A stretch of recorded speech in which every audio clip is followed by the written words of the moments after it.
ఏదన్నా బాగా ఇంక నా వల్ల కాదు అని అనిపించిన సందర్భం, వెనక్కి తిరిగి వెళ్ళిపోవాలనిపించిన సందర్భాలేమైనా వచ్చాయా?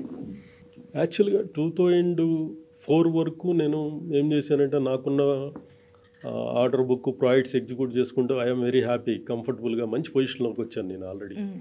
మంచి పొజిషన్‌లోకి, కంపెనీని కూడా మంచి పొజిషన్‌లోకి, ఒక 250 ఎంప్లాయీస్, ఒక ఎంప్లాయీస్ ఉండేవారు కంపెనీలో. అండ్ ఒక 1000+ వర్కర్స్ డైలీ వర్క్ చేసుకుంటూ వచ్చేవారు. ఆ తర్వాత సడన్గా ఏమైందంటే నాకు మార్కెట్ నుంచి ఆర్డర్స్ స్టార్ట్ అయ్యాయి. అంటే డిస్ట్రిబ్యూటర్స్ అండ్ డీలర్స్ దగ్గర నుంచి. అప్పటి వరకు ఇండస్ట్రీని కొంత స్టడీ చేసుకున్నాను నేను.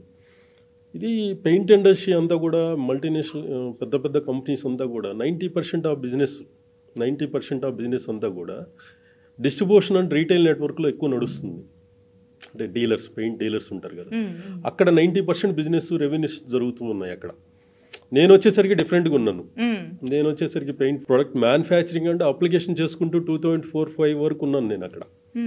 తర్వాత ఈ మార్కెట్ నుంచి వచ్చిన ఆపర్చునిటీస్ అన్నిటినీ నేను కూడా ఒక పెద్ద మల్టీనేషనల్ ప్లేయర్తో ఈక్వల్గా నేను కూడా ఆ పొజిషన్కి వెళ్ళాలని చెప్పేసి అగ్రెసివ్గా 2004లో కొంత బ్యాంక్స్ నుంచి ఇన్వెస్ట్మెంట్ తీసుకొని ప్రొడక్ట్ మ్యానుఫ్యాక్చరింగ్ యూనిట్స్, ఇంకొక 2 యూనిట్స్ మ్యానుఫ్యాక్చరింగ్ యూనిట్స్ పెట్టేసి రీటైల్ డిస్ట్రిబ్యూషన్ నెట్వర్క్ వెళ్ళిపోయాను నేను కూడా సడన్గా 2004 నుంచి.